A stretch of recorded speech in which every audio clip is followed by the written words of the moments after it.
बलराम दास डाकिदेले कहले कालिया मु सिना केली मंदिर को जीवी मते तमे काकरा पिठा दब तो कालिया कहला कहीं असुविधा कौठी ना रे तो कथारे विश्वास नहीं नहीं नहीं मो पिठी देखुनु आज पर्यंत दाग अच्छी सारे कहीं ना दिने बलराम दासंकर मंदिर रे प्रवेश समय रे कालिया चिंता करुछि पणस खाइबा पाई कालियार भारी इच्छा सारे लक्ष्य राजार मौड़मणि गजपति महाराज निज बगीचारे गोटा पणस गछ रखी बड़ पणसटीए थिला गजपति कहिथिले मु कालिया को भोग लगेबी कहा को बासना न हवा पूर्वरु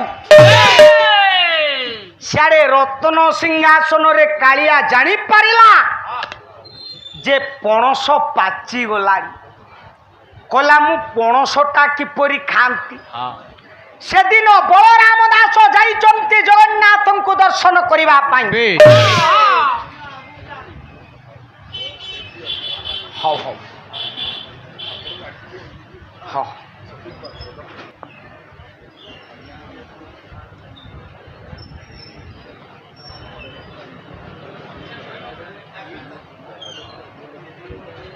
ताले आसंतु जाओ बड़ सौभाग्यर कथा संबित भाई आसी पहुँचले आम पुरी जिलार एमपी महोदय जगन्नाथ कृपा अच्छी आशीष अच्छी हौ असुविधा ना अर से कालिया सामंत कथामृत दीपद आज आपण मैंने शुणु से दिन बलराम दास मंदिर को जाइछंती कालिया को दर्शन करिबा पाई स्वयं जगन्नाथ चिंता कले कहले से पणसटा मु खाई थांती किपरि डाकिदेले कहले बलराम दास मोर भारी इच्छा आज पणस खाइबा पाई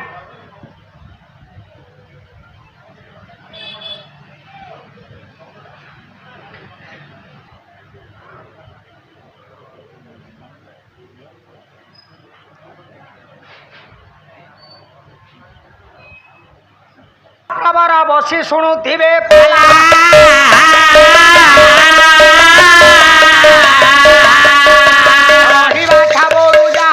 पंडित न्याय मामला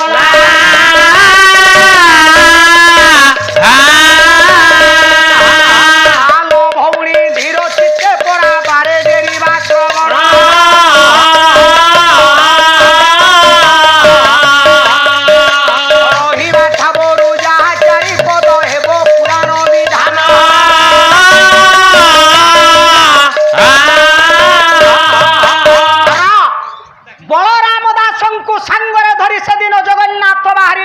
खाइबा सारे पणस गछ मूले छिड़ा हेले कालिया अभिनयटा सेठी आरंभ कला पणस गछ को जेते थर एमती हाथ नेले सते हाथ पाउनी निकटरे बलराम दास छिड़ा होइतले कहले कालिया अरे कोन पणस खाइबा को हाथ पाउनी स्वयं जगन्नाथ डाकिदेले बलराम दास तमे तो देखुच ना गोटा काम करूना मु कांध देखौची मो कांध ऊपर तमे बस पणस खाइबो किंतु गोटिए सर हे कालिया तू सबु पणस खा मना नहीं मते दिखोसा प्रसाद दबु एतिक नहले बलराम दासंकर मनटा दुख हम देख सारे आज 100 के 80 भाग आमे समस्ते व्याधिग्रस्त कहीं आमे जेउ खाद्य खाऊचे ताहा केबे प्रसाद हो पारु नहीं जाको आपणकर सन्थ कवि भीम भई तांको साहित्य भितर कहीदेले मो बापा मान आमे जहा खाऊचे ତାହା କେବେ ପ୍ରଭୁଙ୍କୁ ସମର୍ପଣ କରୁନେ। ଭୀମ ଭୋଇ କହିନାହାନ୍ତି ତାଙ୍କ ସାହିତ୍ୟରେ, କହିଲେ ପାଇଲେ ଅପୂର୍ବ ଦ୍ରବ୍ୟ ଶ୍ରୀ ଗୁରୁଙ୍କୁ ଆଗେ ଦେବ, ପାଇଲେ ଅପୂର୍ବ ଦ୍ରବ୍ୟ ଶ୍ରୀ ଗୁରୁଙ୍କୁ ଆଗେ ଦେବ, ପାଇଲେ ଅପୂର୍ବ ଦ୍ରବ୍ୟ ଶ୍ରୀ ଗୁରୁଙ୍କୁ ଆଗେ ଦେବ, ପାଇଲେ ଅପୂର୍ବ ଦ୍ରବ୍ୟ ଶ୍ରୀ ଗୁରୁଙ୍କୁ ଆଗେ ଦେବ। ପରେ ଆପେ ଭୁଞ୍ଜିବ ପ୍ରସାଦ ପରମ ଲବ, ପରେ ଆପେ ଭୁଞ୍ଜିବ ପ୍ରସାଦ ପରମ ଲବ। ଆମେ ଯେଉଁ ଖାଦ୍ୟ ଖାଉଛେ ସାରେ ସମ୍ପୂର୍ଣ୍ଣ ପତ୍ରରେ ବଢା ହେଇନଥିବ। ଯୋଉ ଦି ଚାରି ପତ୍ର ଲାଗିଲାଣି ସେ କହିବେ ଚଲା, ଯୋଡ଼ିଏ ତିନୋଟି ଆଇଟମ ଲାଗିନଥିବ ନା। ଆମ ବିଧି ବିଧାନ ପରମ୍ପରା ଯାହା ହେଇଛି ଖାଦ୍ୟ ପ୍ରସ୍ତୁତ ସବୁ ଲାଗିବ। ତାହା ପ୍ରଭୁଙ୍କୁ ଆପଣମାନେ ସମର୍ପଣ କରିବେ। ସେ ଖାଦ୍ୟକୁ ଯଦି ଆପଣମାନେ ଗ୍ରହଣ କରନ୍ତି ସେ ହୋଇଯାଏ ପ୍ରଭୁର ପ୍ରସାଦ। ନାହିଁ ଆମେ ଆଉ ପ୍ରସାଦ କରି ଖାଉଛେ କି? ତାହେଲେ କାହିଁକି କଥା କହିଲି? ସେଦିନ ବଳରାମ ଦାସ ଡାକିଦେଲେ, କହିଲେ କାଳିଆ ମତେ ଦିଖୋସା ତୋ ପ୍ରସାଦ ଦବୁ। ସାରେ କାନ୍ଧ ଉପରେ ବସିଛନ୍ତି ସ୍ୱୟଂ ଜଗତର ନାଥ ଜଗନ୍ନାଥ, ପଣସ ଖାଉଛନ୍ତି। ବଳରାମ ଦାସ ଏମିତି ଚାହିଁଛି, କହିଲା କାଳିଆ ଖାଉଛି ଇଏ ବଳିଆ ଚାହିଁଛି, ବାବୁ ବଳିଆର ଭାଗ ନାହିଁ, ବଳିଆର ଭାଗ ନାହିଁ, ବଳିଆର। କାନ୍ଧ ଉପରେ ଅଛନ୍ତି ସ୍ୱୟଂ ଜଗନ୍ନାଥ, ପଣସ ଖାଉଛନ୍ତି। ବଳରାମ ଦାସ ଚିନ୍ତା କଲା, ରେ ଇଏ ତ ମତେ ଡାକିକି ଆଣିଲା, କହିଲା ପ୍ରସାଦ ଟିକେ ଦବ ବୋଲି, ଏଡ଼ିକି ଟିକେ ପଣସ ପ୍ରାୟତଃ ସବୁ ସରିବଣି, କାହିଁ ତ ଦଉନି। ବଳରାମ ଦାସ ଚାହିଁଛି, ଡାକିଲା, କହିଲା କାଳିଆ ଆରେ ସବୁ ସରିବଣି ପଣସ, ମତେ ପ୍ରସାଦ କେତେବେଳେ ଆଉ ଦବୁ? ସ୍ୱୟଂ ଜଗନ୍ନାଥ ପଣସକୁ ଖାଇ ସାରିଲେଣି। ବାପା ଯିଏ ପଣସ ପୁଟ କାଢେ ତା ହାତରେ ଲାଗିଥିବ ଅଠା। ଇଏ ତ ବଳରାମ ଦାସ ଖାଇବ ଖାଇବ ବୋଲି ଚିନ୍ତା କରୁଛି, ଡାକୁଛି। ଜଗନ୍ନାଥ ଡାକିଦେଲେ, କହିଲେ ବଳରାମ ଦାସ ତମେ ଖାଇବ ପ୍ରସାଦ ଗ୍ରହଣ କରିବ ବୋଲି କହୁଥିଲ ନା, ଲାଗିଥିଲା ହସ୍ତରେ ଅଠା। ବଳରାମ ଦାସଙ୍କ ମୁଣ୍ଡରେ ପୋଛି ଦେଲେ,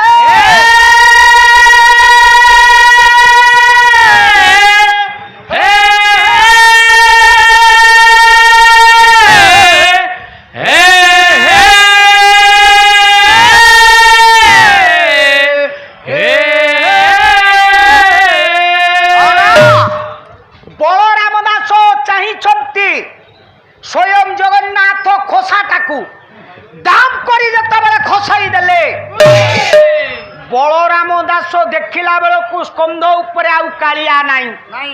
ସାରେ ଚତୁର୍ଦିଗରେ ଜଗୁଆଳି ସବୁ ଥିଲେ। କଣ ଖସିଲା ବୋଲି ଜଗୁଆଳି ଯେତେବେଳେ ଦୌଡ଼ି ଆସିଲେ, ଦେଖିଲା ବେଳକୁ ପଣସ ଖୋସାଟା ଖସିଛି। ପଣସ ଗଛ ମୂଳେ ଛିଡ଼ା ହେଇଛନ୍ତି ଏ ବଳରାମ ଦାସ। ଦି ବାହୁକୁ ଧରିଲେ, ଦେଖିଲା ବେଳକୁ ଗଜପତି ମହାରାଜ ଯୋଉ ପଣସ ରଖିଥିଲେ କାଳିଆକୁ ଭୋଗ ଲାଗିବ ବୋଲି, ସେଇ ପଣସ ଖୋସାଟା ପଡିଛି।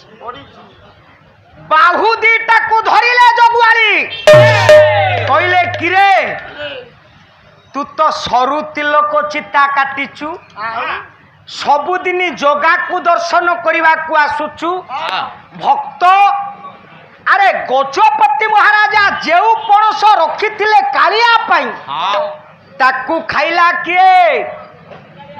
ସତରେ କଣ ଆଜ୍ଞା ଇଏ ଖାଇଛି? ବଳରାମ ଦାସ ହସ୍ତ ଯୋଡ଼ି ଦେଲେ, କହିଲେ ଭାଇ ବିଶ୍ୱାସ କର, ମୁଁ କିଛି ଜାଣିନି, କିନ୍ତୁ ଆପଣଙ୍କର ପ୍ରମାଣ ସାରେ ଗଛ ମୂଳେ କିଏ ମୁଣ୍ଡ ଦେଖିଲା ବେଳକୁ ବୋଳା ହେଇଛି ଅଠା। ଇଏ ଧରିଲେ ତା ଦି ବାହୁକୁ କହିଲେ ତୁ କିଛି ଜାଣିନୁ, ତୋ ମୁଣ୍ଡରେ ଅଠା ବୋଳା ହେଇଛି, ଗଛ ମୂଳରେ ଖୋସା ପଡିଛି, ତୁ ଛିଡା ହେଇଛୁ, ଇଆଡେ ତିଲୋକ ଚିତା କାଟିକି ଭକ୍ତ ହେଇଛୁ। ଧାଡିଟିଏ ଚୌପଦୀ ଶୁଣନ୍ତୁ। ଆମ ବ୍ରହ୍ମଗିରି ଅଞ୍ଚଳର କବି, ଆପଣ ମାନଙ୍କର କବି ହେଲେ ସୁରେନ୍ଦ୍ର ନାୟକ, ଯାହାଙ୍କ ଲେଖନୀ ମୁନରୁ ଗୋଟାଏ ପଦ ଚତୁଷ୍ପଦୀ ମୁଁ ଆପଣଙ୍କୁ ଶୁଣେଇବି। ରଖି ଧରିଦେଲେ କହିଲେ ଏ ତୁଳସୀ ବଣୁଆ ବାଘ, ଇଏ ତୁଳସୀ ବଣୁଆ ବାଘ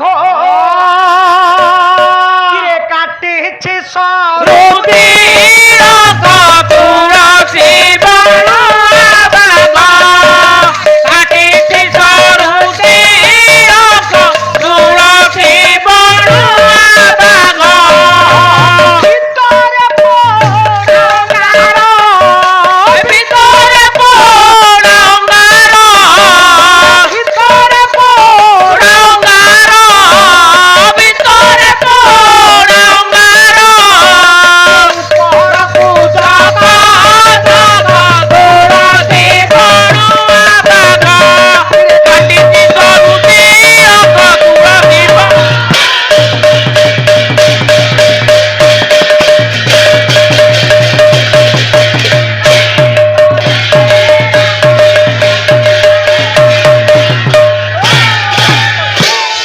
ଧରିଲା ଜଗୁଆଳି ଦୁଇ ବାହୁକୁ,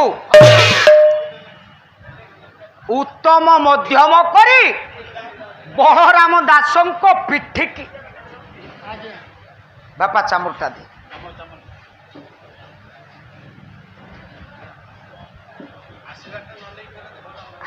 ଆଜ୍ଞା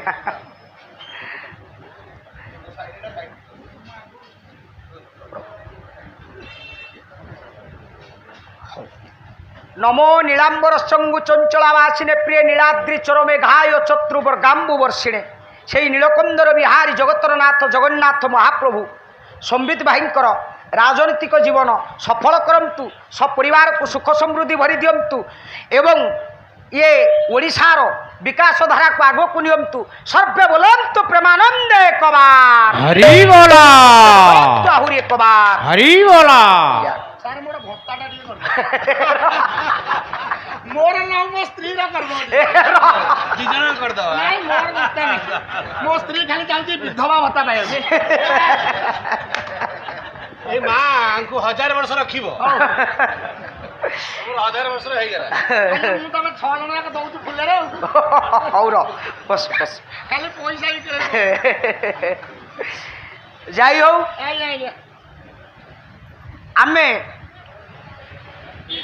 ହୁଏତ ଆଜି ପାଲାକାର ହିସାବରେ ଆପଣଙ୍କ ପାଖରେ ଛିଡ଼ା ହେଇଛୁ। ହଁ ଆମ ବ୍ରହ୍ମଗିରି ଅଞ୍ଚଳରେ ଆଜ୍ଞା ବାରମ୍ବାର ସମ୍ବିତ ଭାଇଙ୍କ ସହିତ ଭେଟଭାଟ ହେଇଛି ଆଜ୍ଞା ଏବଂ ଇଏ ଅନେକ ମଞ୍ଚରେ ବି ଭେଟ ହେଇଛି। ଆଜ୍ଞା ହଉ ତାହେଲେ ଆସନ୍ତୁ ଏବେ ସେ କାଳିଆର ପ୍ରେମରେ ଭାସିଯିବା।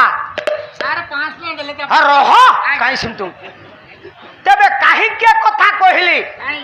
କାଳିଆ କାଳିଆ ବଳରାମ ଦାସ ପିଠି ଦେଖେଇଲେ କହିଲେ କାଳିଆ ଦେଖ ସେଦିନ ଏମିତି ପଣସ ଖାଇବାକୁ ମତେ ଡାକି ନେଲୁ, ତୋରି ପାଇଁ ମୋ ପିଠିରୁ ଆଜି ପର୍ଯ୍ୟନ୍ତ ଦାଗ ଯାଇନି। ବାବା କଥାଟା ବୁଝି ହଉଛି ତ ଆଜ୍ଞା? ଟିକେ ଏପଟ ସେପଟ ହେଇଗଲା। ହଉ ଆଜି ତୁ କାକରା ଖାଇବାକୁ ମତେ ଡାକୁଛୁ, ସତରେ ଦବୁଟି? ହସିଦେଲେ ହେ ଭାବଗ୍ରାହୀ ପଡ଼ିଗଲା ମନ ଏବେ ପଡ଼ିଗଲା ମନ ମନେ ହେଲେଣି ଉଚ୍ଚାରା ଏବେ ହେଲେଣି ଉଚ୍ଚନା।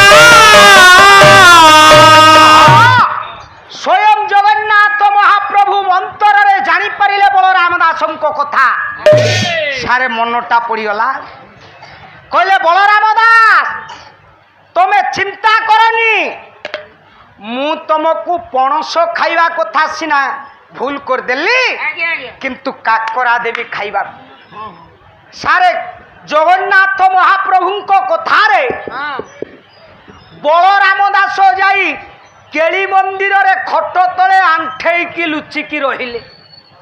ଆଜ୍ଞା ଟିକେ ରୁହନ୍ତୁ ସାର୍ ଯୋଉ 5 ଟଙ୍କା ଦେଲେ ଅନୁଷ୍ଠାନ କହିଲେ ଆପଣଙ୍କ ଘିରି ଟିକେ ମାରିଦେବାକୁ। ହଉ ହଉ ହଉ ଆମ ବୁଢ଼ା ବି ନା ଆଜ୍ଞା ଇଏ ସିଏ କଣ ଛାଡ଼ିବ କି? ଆଉ ସିଏ ହେଲା ନାହିଁ ଆମ ବନ୍ଧୁଙ୍କର ତ ହଉଛି। ହଉ ଦେଖିବା କୋଉ ଛକ ବଜାରରେ ଯଦି ଭେଟ ପଡ଼ିବ ତମର ତ ଭଲ ହଉଛି ଚା କପେ ନହେଲେ ଦେଇଦେବି ଆଉ କଣ। ତାହେଲେ ଛାନ୍ଦ ପଦେ ଆସୁ। ତୁଳସୀ ପତରିଆ କବି ଭକ୍ତ କବି ଦୀନକୃଷ୍ଣ ହଁ ହଁ କୃପା ସିନ୍ଧୁ ବଦନା କରିଆ ବାଲୋକନା ପାରେ ନବଦନା କରିয়া বালোকনা এও কারামাইনা জানা নিজরাই কাকুষ্ণ করা হয়ে করজ নিজরাই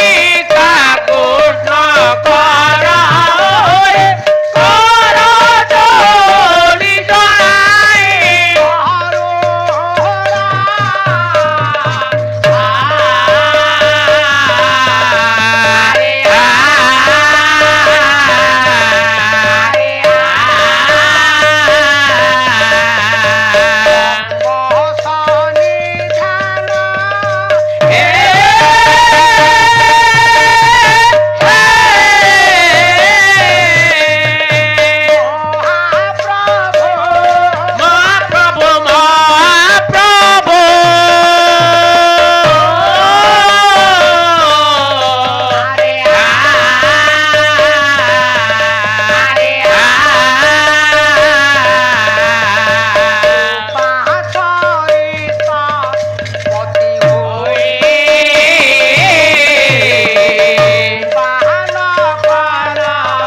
পাহি পাই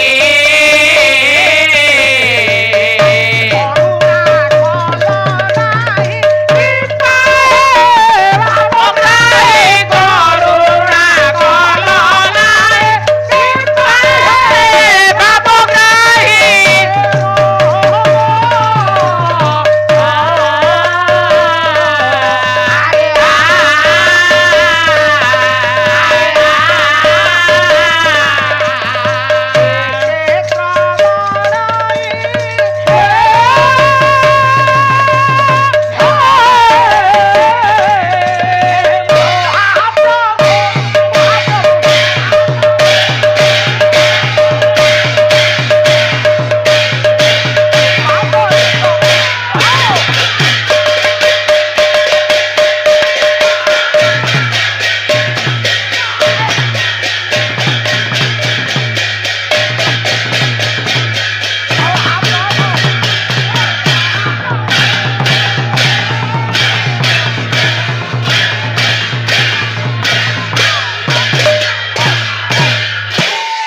কৃপা সিন্ধু বদন করি অবলোকন কেউ করামহীন জনা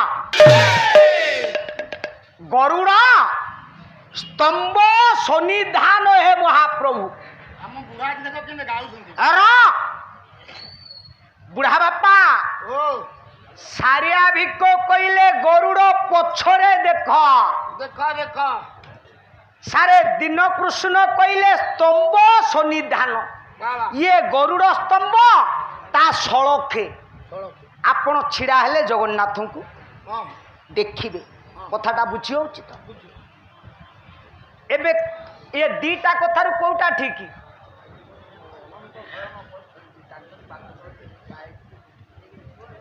ଏ ପଦରେ କଣ ସେଇଆ ଲେଖା ହେଇଛି?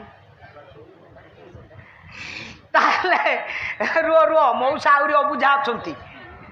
ଜଣେ କହିଲେ ଗରୁଡ଼ ପଛରେ ଦେଖ, ଦେଖ ଜଣେ କହିଲେ ଗରୁଡ଼ ସ୍ତମ୍ଭ ସଳଖେ ଦେଖ। ଦି ଜଣ କବି ଦିଟା କଥା କହିଲେ। ସାରେ ଆଉ ଜଣେ କବି ବାହାରିଲେ କହିଲେ ଏ ଦି ଜଣ ଯାକ ମିଛୁଆ। ଆଉ କଣ ଆଉ ଜଣେ କବି ବାହାରିଲେ କହିଲେ ଏ ଦି ଜଣ ଯାକ ମିଛୁଆ। ହୟ ସାରିଆ ଖମ୍ବ ପଛରେ ତ ଜମା ଦେଖାଯାଉନି। ନାଇଁ ନାଇଁ ହୟ ଦିନ କୃଷ୍ଣ ତମ କଥାରେ ଛିଡ଼ା ହେଲେ ଆମେ ସିନା ଦେଖୁଛୁ ହଁ କିନ୍ତୁ ଦର୍ଶନ ତ ସେମିତି ନୁହଁ। ନାଇଁ ନାଇଁ ତାହେଲେ ତମେ ଦି ଜଣ ଯାକ ମିଛୁଆ। ମିଛୁଆ ତାହେଲେ ଠିକ କେଉଁଟା? କେଉଁଟା ସାରେ କବି ସମ୍ରାଟ ଭଞ୍ଜ ଭଞ୍ଜ ବାହାରିଲେ ଭଞ୍ଜ ଭଞ୍ଜ କହିଲେ ଜଗନ୍ନାଥ ସଂସ୍କୃତି ତମେ କହିବ। ଆଉ କଣ ଶୁଣ ଶୁଣ ବହି ହେଲା ନୀଳାଦ୍ରିଶ ଚୌତିଶା ବାବା 9 ପଟର ଛାନ୍ଦ। ଆଉ କଣ କବି ସମ୍ରାଟ ଭଞ୍ଜ ପଦେ ସେଇ ପୁରୁଣା କାଳିଆ କଥା। ସାରା ଆଜି ଆଉ 10 ପଟ ରୁଟି ଅଧିକ ଦବ। ତାହେଲେ ଆମେ ଜଗନ୍ନାଥଙ୍କୁ ଦର୍ଶନ କରିବା କେଉଁଠି? କେଉଁଠି ନନ୍ଦାବରତେ ଥାଇ ନୟନ ନିରେ କଇ নন্দাবরতে খাই নয়ন নীরে কই বর্ণ নন্দন নন্দন দেনে বর্ণ প্রদীপ নক্ষত্র চন্দ্র প্রদীপ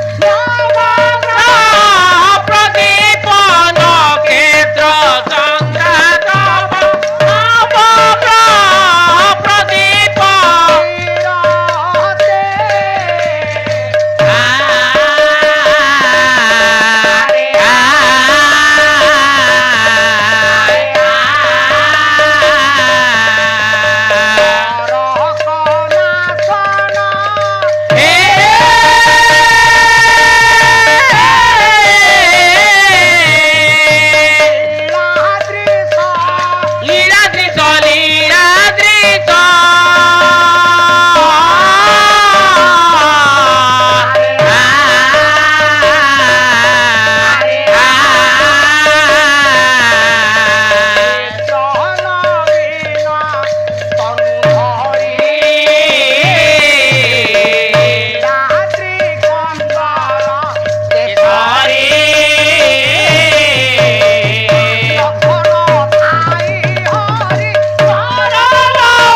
কবিতারি নকল ধাই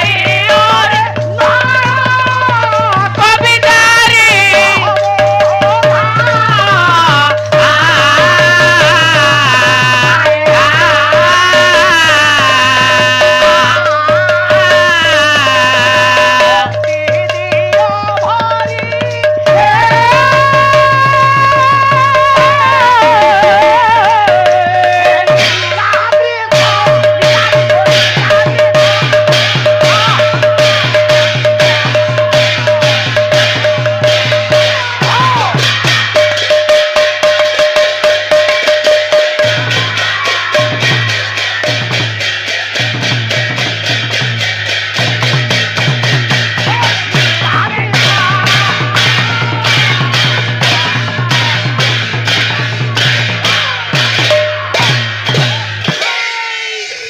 ନନ୍ଦାବରତେ ଥାଇ ନୟନ ନିରେ ଖଇ ଚା ପିବ ଏଥିରେ ନନ୍ଦ ନନ୍ଦନ ତିନି ବର୍ଣ୍ଣ।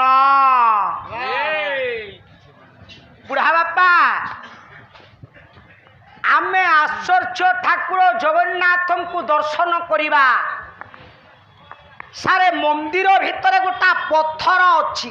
ଆଜ୍ଞା ଆଜ୍ଞା ଯେଉଁ ପଥର ନାମ ନନ୍ଦାବରତ। ଜାଣିଛନ୍ତି ତ? ଚା ପିଇବିନି ସବୁ କଥାରେ ଖାଲି କହିଲା। ମନ୍ଦିର ଭିତରେ ସାରେ ଗୋଟା ପଥର ଅଛି। ଭଞ୍ଜ କହିଲେ ଯା ନାଁ ହଉଛି ନନ୍ଦାବରତ। ସେ ପଥର ଆଜ୍ଞା କେଉଁଠି? ଗରୁଡ଼ ପଛରେ ନାହିଁ, ନାଇଁ ଗରୁଡ଼ ସ୍ତମ୍ଭ ସଳଖେ ନାହିଁ, ନାଇଁ ଭଞ୍ଜ କହିଲେ ଇଏ ପଥର ଅଛି ଗରୁଡ଼ ଆଗରେ। ଇଏ ନନ୍ଦାବରତ ପଥର ଯିଏ ନ ଦେଖିଛି ସେ ଜଗନ୍ନାଥ ଦର୍ଶନର ପୁଣ୍ୟ ଫଳ ପାଇବ ନାହିଁ।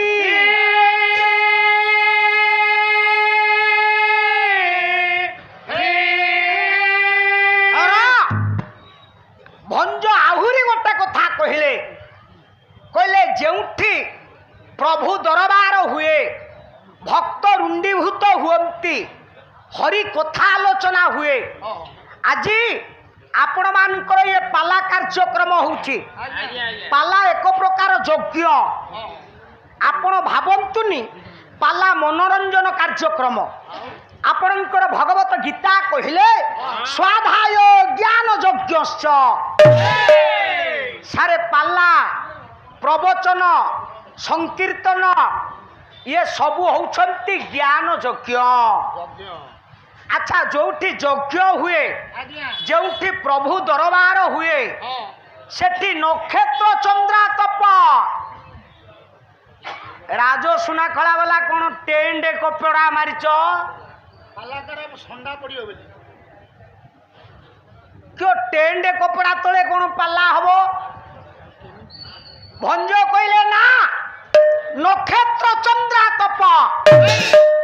ପୁରୁଣା କାଳିଆ ବୁଢ଼ା ମଉସା ଯିଏ ଥିବେ ସେ ଜାଣିଥିବେ, ଯେତେବେଳେ ବିମାନରେ ଠାକୁରଙ୍କୁ ଦୋଳ ଭୋଗ ଖାଇବାକୁ ଆପଣ ନିଅନ୍ତି, ଛୋଟ ହଉ ଚାନ୍ଦୁଆଟିଏ ବନ୍ଧା ହୁଏନି?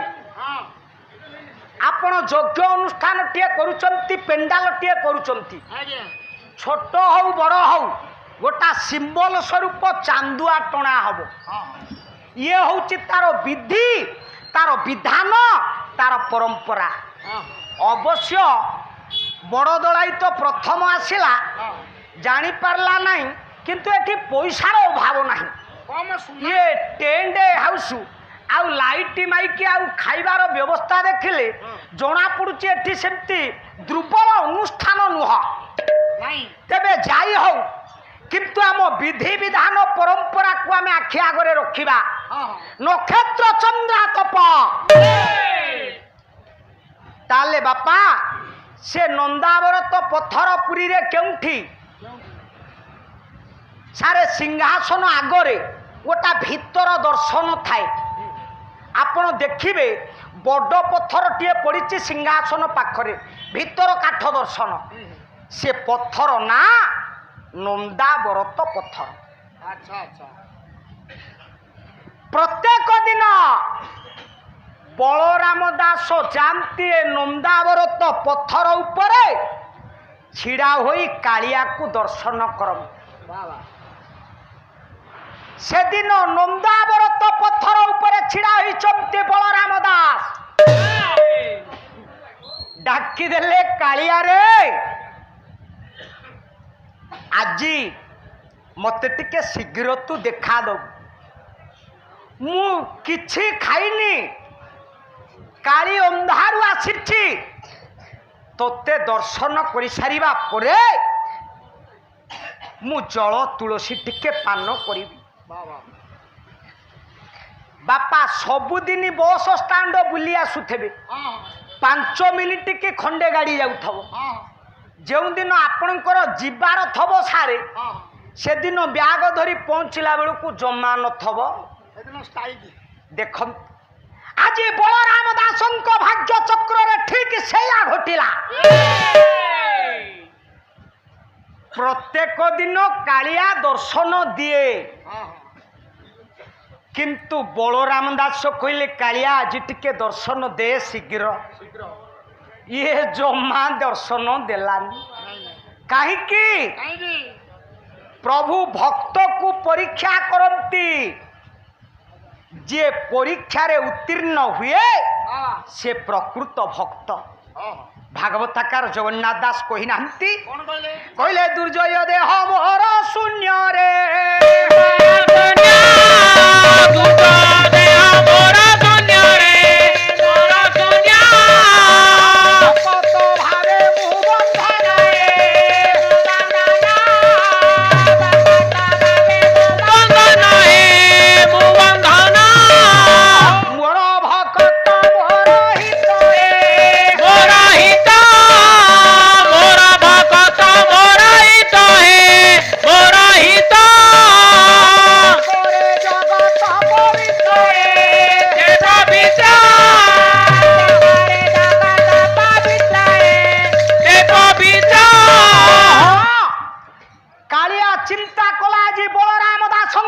ପରୀକ୍ଷା କରିବି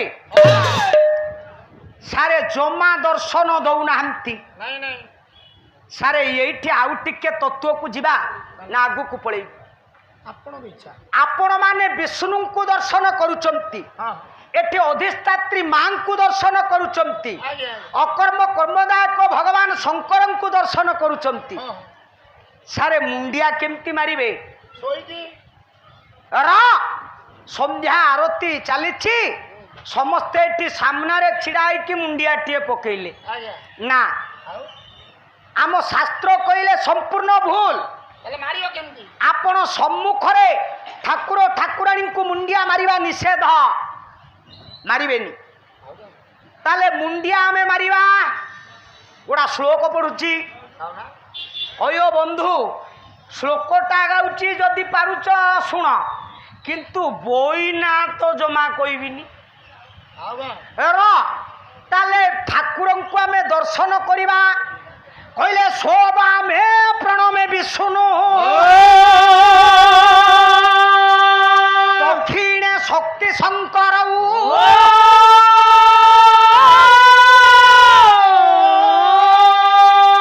ପ୍ରଣମେ ଚ ଗୁରୁରଗ୍ରେ ତଥା ନିଷ୍ଫଳଂ ଭବେ।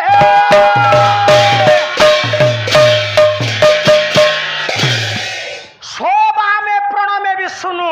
ହଁ ସାରେ ବିଷ୍ଣୁ ମନ୍ଦିରକୁ ଆପଣ ଗଲେ ହଁ ଆପଣଙ୍କର ବାମ ପାର୍ଶ୍ୱରୁ ଏମିତି ଦେଢ଼େଇକି ମୁଣ୍ଡିଆଟିଏ ମାରିବେ, ଆଜ୍ଞା ଆଜ୍ଞା ସଳଖରେ ମୁଣ୍ଡିଆ ମାରିବେନି। ନାଇଁ ଯଦି ଗରୁଡ଼ ପଛରେ ଆପଣ ଛିଡ଼ା ହେଇଛନ୍ତି, ବାମ ପାର୍ଶ୍ୱରେ ଏମିତି ଦେଢ଼େଇକି ମୁଣ୍ଡିଆଟିଏ ମାରିବେ। ମାରିବେ ଦକ୍ଷିଣେ ଶକ୍ତି ଶଙ୍କର, ଶିବ ମନ୍ଦିରକୁ ଆପଣ ଗଲେ ହଁ ବୃଷଭ ପଛରେ ରହିବେ। ହଁ ସାରେ ଆପଣଙ୍କର ଦକ୍ଷିଣ ପାର୍ଶ୍ୱ ହଁ ବା ବୃଷଭର ଦକ୍ଷିଣ ପାର୍ଶ୍ୱ ହଁ ଛିଡ଼ାଇ ଦେଢ଼େଇକି ମୁଣ୍ଡିଆଟିଏ ମାରିବେ। ଆମ ଗାଁରେ କ'ଣ ସାମ୍ନାରେ ମୁଣ୍ଡିଆ ମାରୁଛନ୍ତି? ମାଙ୍କ ପାଖକୁ ଆପଣ ଦର୍ଶନ କରିବାକୁ ଆସିଛନ୍ତି। ହଁ ଏବେ ଭୋଗ ଲାଗି ହଉଥିଲା, ହଁ ବ୍ରାହ୍ମଣ ଦେବତା ବ୍ରାହ୍ମଣ ଗୋସାଇଁ ସାରେ ବସିଥିଲେ କେଉଁ ପାଖରେ? ଦେଖନ୍ତୁ, ଆମେ ଦକ୍ଷିଣ ପାର୍ଶ୍ୱରେ ମୁଣ୍ଡିଆଟିଏ ପକେଇବା। ମାରିବେ ସେଦିନ ବଳରାମ ଦାସ ନନ୍ଦାବରତ ପଥର ଉପରେ ବାମ ପାର୍ଶ୍ୱରେ ବସିଛନ୍ତି। କହିଲେ କାଳିଆ, ତୁ ମତେ ଦର୍ଶନ ଦେ। ଜମା ଦର୍ଶନ ଦେଲାନି। ନା ନା ଇଏ କେତେ ସମୟ ସାରେ ବସିବ?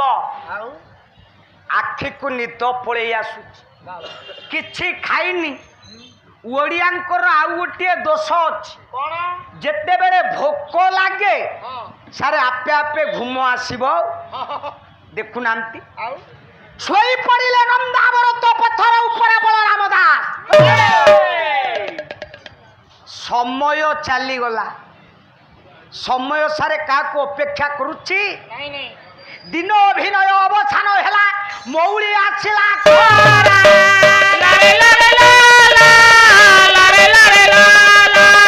ଶିବ ଆକାଶେ ଦିଶିଲେ ଗୋପନ ଦେଶରେ ଧରାକାଶ।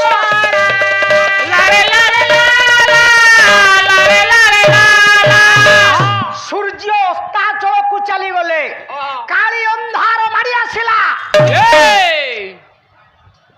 ସେଦିନ ବଳରାମ ଦାସଙ୍କ ନିଦ ଭାଙ୍ଗୁନି। ନାଇଁ ନାଇଁ ସାରେ ଆଜିକାଲି ସିନା ରାତି 10-11ରେ ପହୁଡ଼ ହଉଛି, ଆଜ୍ଞା ଆଜ୍ଞା ଯେତେବେଳେ ପଞ୍ଚସଖା ମାନେ ଯାଉଥିଲେ ମନ୍ଦିରକୁ ହଁ ସନ୍ଧ୍ୟା 6:30ରୁ 7 ଭିତରେ ସାରେ ଆଳତି ସରୁଥିଲା, ହଁ ହଁ ମନ୍ଦିର ନୀତି। ଆଜ୍ଞା ବଳରାମ ଦାସଙ୍କ ନିଦ ଆସିଯାଇଛି, ହଁ ଶୋଇ ପଡ଼ିଛନ୍ତି ନନ୍ଦାବରତ ପଥର ଉପରେ। କାଳିଆର ହୃଦୟଟା ତରଳି ଗଲା। ଭଲ ଆଉ କାଳିଆ ଚିନ୍ତା କଲା, ନାହିଁ ଆଜି ମୋ ଭକ୍ତ କେତେ କଷଣ ପାଇଲାଣି। ହଠାତ୍ ଡାକିଦେଲା, କହିଲା ବଳରାମ ଦାସ ଉଠ ଉଠ। ବଳରାମ ଦାସଙ୍କ ନିଦଟା ଭାଙ୍ଗିଗଲା। ବଳରାମ ଦାସ ଚିନ୍ତା କଲେ, କିଏ? ଚତୁର୍ଦିଗକୁ ଚାହିଁଲେ କେହି କୁଆଡ଼େ ନାହିଁ। ବଳରାମ ଦାସ ଚିନ୍ତା କଲେ, ଓ କାଳିଆ, ଆରେ ତୁ ମୋ ନିଦ ଭାଙ୍ଗିଦେଲୁ, କିନ୍ତୁ ମତେ ଟିକେ ତୁ ଦର୍ଶନ ଦେଲୁନୁ। ମତେ ଟିକେ ଦର୍ଶନ ଦେ। ମୁଁ କିଛି ଖାଇନି, ତୋତେ ଦେଖିଲେ ଇଏ କାଳି ଅନ୍ଧାରରେ ପୁଣି ଏରବଙ୍ଗକୁ ମୁଁ ଯିବି କିପରି? ହଠାତ୍ ଶୂନ୍ୟବାଣୀ ଭାସି ଆସିଲା, ବଳରାମ ଦାସ, ଆଜି ତମେ ଆଉ ଘରକୁ ଯିବନି। ନା ରେ କାଳିଆ, ମୁଁ କିଛି ଖାଇନି ରେ। ନା ଦରକାର ନାହିଁ, ମୁଁ ଦେବି ତମକୁ ଖାଇବାକୁ। ନମସ୍ତେ ନମସ୍ତେ ଚିଦାନନ୍ଦ ମୂର୍ତ୍ତେ, ନମସ୍ତେ ନମସ୍ତେ ତପଯୋଗ ଗମ୍ୟ, ନମସ୍ତେ ନମସ୍ତେ ଶ୍ରୁତି ଜ୍ଞାନ ଗମ୍ୟ।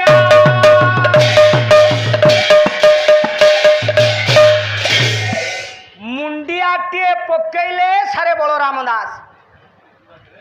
କାଳିଆ ଡାକିଦେଲେ, କହିଲେ ବଳରାମ ଦାସ, ଆଜି ତମେ ଆଉ ଘରକୁ ଯିବନି।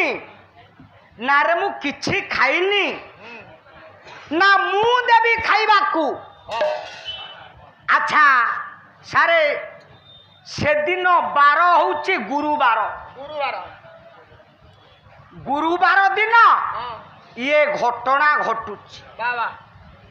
ବଳରାମ ଦାସ ଚିନ୍ତା କଲେ, କହିଲେ କାଳିଆ, ତୁ ମତେ ଆଜି କଣ ଦବୁ ଖାଇବାକୁ?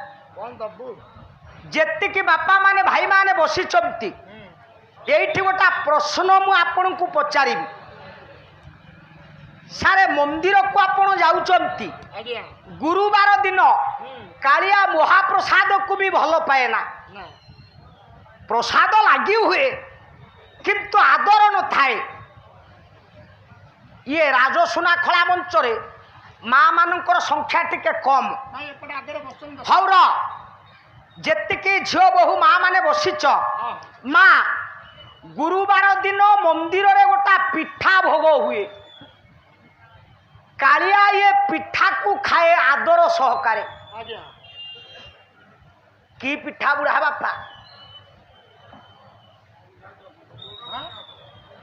ପୋଡ଼ ପିଠା? ନାହିଁ, ର ଏ ପାଖକୁ ବୁଢ଼ା ଚକୁଳି, ସେ ପାଖକୁ ପୋଡ଼ ପିଠା। ବଜଉ ବଜଉ ଯଦି ବାଜିଲା ବାଜିଲା, ନହେଲେ ନାହିଁ। ଆଉ ସାରେ, ପୋଡ଼ ପିଠା ମାଉସୀ ମା ମନ୍ଦିରରେ ଦିଆ ହୁଏ, କିନ୍ତୁ ପ୍ରତ୍ୟେକ ଗୁରୁବାର ଦିନ ଆପଣ ଶ୍ରୀମନ୍ଦିରରେ ଦେଖିବେ ମା ଲକ୍ଷ୍ମୀଙ୍କ ହାତ ତିଆରି ଗୋଟା ପିଠା ଅଛି, ଯାହା ନାଁଟା ହଉଛି କାକରା। କାକରା କାକରା। ବଳରାମ ଦାସର ମନେ ପଡ଼ିଗଲା। ସ୍ୱୟଂ ଜଗନ୍ନାଥ ଡାକିଦେଲେ, କହିଲେ ବଳରାମ ଦାସ, ଆଜି ଗୁରୁବାର, ଲକ୍ଷ୍ମୀ ହାତ ତିଆରି କାକରା ପିଠା ଆଣିଥିବେ, ମତେ ଭୋଗ ଲାଗିବ, ମୁଁ ଖାଇବି, ତତେ ଦେବି। ବଳରାମ ଦାସ କହିଲେ, ରେ କାଳିଆ, ଆରେ 12ଟା ରାତି ପରେ ପଣ୍ଡା ମାନେ ବିମାନରେ ବସାଇ ତତେ କେଳି ମନ୍ଦିରକୁ ନେଇଯିବେ। ସେଠି ତ ଲକ୍ଷ୍ମୀ ଦେବେ କାକରା, ତୁ ଖାଇବୁ, ଖଟୁଲିରେ ବସିଥବୁ। 12ଟା ରାତି ପରେ ମତେ କଣ ଲକ୍ଷ୍ମୀ ମନ୍ଦିରକୁ ଛାଡ଼ିବେ? ହସି ଉଠିଲେ ଭାବଗ୍ରାହୀ। ଡାକିଲେ, ବଳରାମ ଦାସ, ଗୋଟା ଉପାୟ କରୁନା। ସାରେ, ଭାଗବତ କହିନାହାନ୍ତି? କହିଲେ, ଉପାୟ କର ନା ମତେ ହରିବ କର୍ମରାୟତେ, ହରିବ କର୍ମରାୟତେ, ହରିବ କର୍ମରାୟତେ। ସ୍ୱୟଂ ଜଗନ୍ନାଥ ଆଶ୍ଚର୍ଯ୍ୟ ଠାକୁର ଡାକିଦେଲେ, ବଳରାମ ଦାସ, ତମେ ଗୋଟା କାମ କର, ମୁଁ କେଳି ମନ୍ଦିରକୁ ଯିବା ପୂର୍ବରୁ ତମେ ଆଗତରିଆ ଚାଲିଯିବ, ଖଟୁଲି ତଳେ ଯାଇ ଲୁଚି ରହିବ। ବଳରାମ ଦାସ ଚିନ୍ତା କଲା କହିଲା ହଁ ଇଏ ଗୋଟେ ପ୍ରକାର ବୁଦ୍ଧି ଯେ ହେଲେ ଇଏ କାଳିଆକୁ ବିଶ୍ୱାସ ନାହିଁ। କହିଲେ କାଳିଆ ତୁ କହୁଛୁ ମୁଁ ଯିବି, ସତରେ ତୁ କାକରା ପିଠା ଭୋଗ ଦବୁଟି? କାହିଁ ତୋ କଥାରେ ବିଶ୍ୱାସ ହଉନି। ସାରେ ଦେଖନ୍ତୁ ପାଲା ଦିନେ ଅଛି, ଦେହ ମୁଣ୍ଡ କଥା ଟିକେ ଦେହ ଅସୁସ୍ଥ ହେଇଗଲା, ମୁଁ ସାର୍ଙ୍କୁ ଫୋନ୍ କରି କହିଲି କ'ଣ କରିବା, କାହିଁ ଯିବା ଭଳି ସମ୍ଭବ ହଉନି। ସେ ବିଶ୍ୱାସ କଲେନି, ଚିନ୍ତା କଲେ ବୋଧେ ବଡ଼ ଦଳାଇ କୋଉଠୁ ଆଉ 2 ପଇସା ଅଧିକା ପାଇଲା ପଳେଇବ। ନାହିଁ ନାହିଁ ବାପା, ସ୍ୱଭାବ କବି ଗଙ୍ଗାଧର ମେହେର କହିନାହାନ୍ତି, କହିଲେ କଥା ଦେଇ ଯିଏ କଥା ନ ରଖିଲା ତା ପାଇଁ ଭାବନା ନାହିଁ।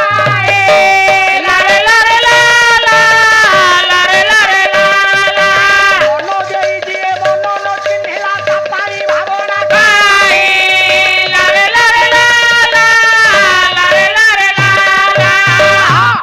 ହାତୀ କା ଦାନ୍ତ ହେ ମରଦ କା ବାତ ହେ। ଆପଣ ମାନେ ସମସ୍ତେ ଜାଣନ୍ତି କଥା ଦେଇ ସେ କଥାକୁ ଯିଏ ପୂରଣ ନ କରେ ସେ ମଣିଷକୁ ସାରେ ଆପଣ ମାନେ ମନେ ରଖିବେ।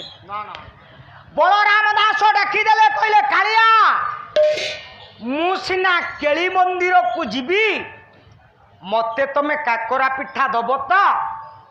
କାଳିଆ କହିଲା କାହିଁ ଅସୁବିଧା କୋଉଠି? ନା ରେ ତୋ କଥାରେ ବିଶ୍ୱାସ ନାହିଁ, ମୋ ପିଠି ଦେଖୁନୁ ଆଜି ପର୍ଯ୍ୟନ୍ତ ଦାଗ ଅଛି। ସାରେ କାହିଁକି? ନା ଦିନେ ବଳରାମ ଦାସଙ୍କର ମନ୍ଦିରରେ ପ୍ରବେଶ ସମୟରେ କାଳିଆ ଚିନ୍ତା କରୁଛି, ପଣସ ଖାଇବା ପାଇଁ କାଳିଆର ଭାରି ଇଚ୍ଛା। ସାରେ ଲକ୍ଷେ ରାଜାର ମୌଡ଼ମଣି ଗଜପତି ମହାରାଜ ନିଜ ବଗିଚାରେ ଗୋଟା ପଣସ ଗଛ ରଖିଥିଲେ, ବଡ଼ ପଣସଟିଏ ଥିଲା। ଗଜପତି କହିଥିଲେ ମୁଁ କାଳିଆକୁ ଭୋଗ ଲଗେଇବି, କାହାକୁ ବାସ୍ନା ନ ହେବା ପୂର୍ବରୁ। ସିଆଡ଼େ ରତ୍ନ ସିଂହାସନରେ କାଳିଆ ଜାଣିପାରିଲା ଯେ ପଣସ ପାଚିଗଲାଣି। କହିଲା ମୁଁ ପଣସଟା କିପରି ଖାଆନ୍ତି? ସେଦିନ ବଳରାମ ଦାସ ଯାଇଛନ୍ତି ଜଗନ୍ନାଥଙ୍କୁ